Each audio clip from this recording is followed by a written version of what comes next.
sailors who died on board the USS Frank E. For 45 years, the Pentagon has refused to honor their memories at the Vietnam War Memorial. But as CBS 2's Serene Branson reports, survivors say it's time for a change. It's time. We need to recognize the sacrifice that these guys made, that the families made. Redondo Beach's Pete Peters was a machinist mate third-class petty officer on board the USS Frank E. during the Vietnam War. Early on the morning of June 3, 1969, the ship was in the middle of a training exercise off the coast of Vietnam when an Australian aircraft carrier accidentally split through her. Very vividly, I remember the carrier actually went through the forward wall, the forward bulkhead. A lot of the guys thought they were dead. I did. I thought it was dead.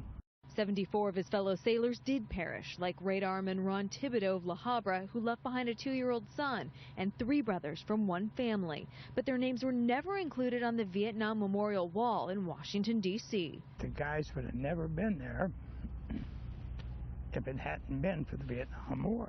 They'd been in combat just before the exercise and were headed back to the line. But when the accident happened, we were outside of the combat zone, and it's an arbitrary line that was drawn by the government.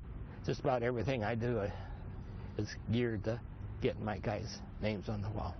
The Pentagon has repeatedly denied requests to include their names. Who would like to see the names. But just last week, legislation by Congressman Schiff of Burbank to put the names up passed out of the House. I should have been with him the night of the collision. But for these veterans, it won't bring back their fallen friends, but will cement their spot in history. We just need to push this, make the final hump. Let's get their names on the wall.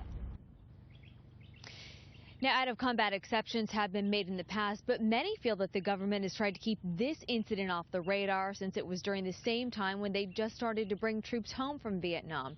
In the meantime, that piece of legislation now moves on to the Senate, and that memorial takes place here tomorrow at 10 a.m. Reporting live tonight in Long Beach, Serene Branson, CBS 2 News.